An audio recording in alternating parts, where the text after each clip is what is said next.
Ada 4 ibu yang lagi ngobrol santai tentang betapa suksesnya anak-anak mereka. Ibu pertama berkata, anak laki-laki saya jadi dokter yang sangat sukses dan hebat. Dia mau liburan ke Eropa bareng pacarnya selama 1 bulan minggu depan. Ibu kedua berkata, itu mah biasa aja.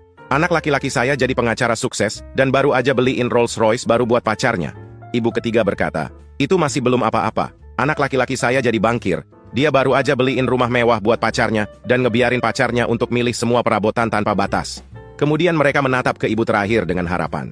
Dia menghela nafas dan berkata, sayangnya anak perempuan saya cuma kerja di bar dan menjalin hubungan dengan banyak pria sekaligus. Tapi mereka suka ngasih anak saya banyak hadiah. Tiba-tiba seorang gadis cantik datang mengendarai Rolls Royce baru. Dia membuka jendela dan mulai ngobrol dengan si ibu yang terakhir. Hai ma, senang bisa ketemu. Aku mau minta tolong. Bisa jaga dan rawat rumah mewahku? Masih banyak furniture yang harus dikirim, dan aku mau liburan ke Eropa selama sebulan penuh. Saat sedang makan malam, seorang suami bertanya kepada istrinya, sayang, kita sudah menikah selama 35 tahun, apakah kamu pernah mengkhianatiku? Istrinya menjawab, aku sudah 3 kali selingkuh, tapi selalu karena alasan yang bagus. Sang suami terkejut. Apa maksudmu dengan alasan yang bagus? Istrinya menjawab, ingat nggak ketika kita hampir kehilangan rumah kita karena tidak bisa membayar cicilan rumah dan keesokannya bankir memberitahu bahwa rumah kita sudah diperpanjang secara gratis. Itu kali pertama aku selingkuh. Sang suami berkata, aku bisa memaafkan kamu untuk itu. Kamu menyelamatkan rumah ini.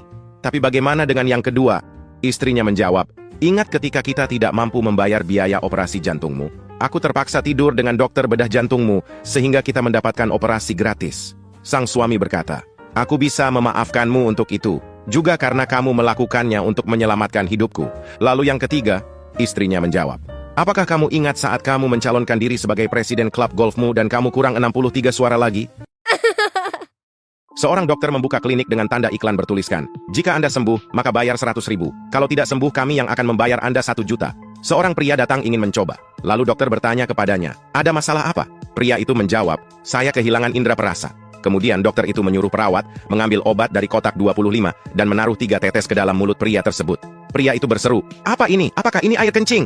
Dokter berkata, selamat, kamu sudah sembuh, silahkan bayar 100.000. Pria itu memberikan uangnya. Keesokannya pria itu kembali ke klinik. Anda sakit apa lagi? Pria itu menjawab, saya kehilangan ingatan.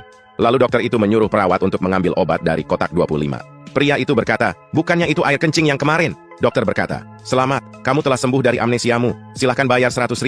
Pria itu marah. Dia kembali seminggu kemudian dengan tekad untuk memenangkan uang tunai dan berkata, saya buta. Dokter berkata, maaf, saya tidak punya obat untuk itu. Ini silahkan ambil 1 juta. Pria itu berkata, Anda bagaimana? Ini kan cuma 1.000 rupiah. Dokter menjawab, selamat, kamu sudah sembuh dari penyakitmu. Silahkan bayar 100.000.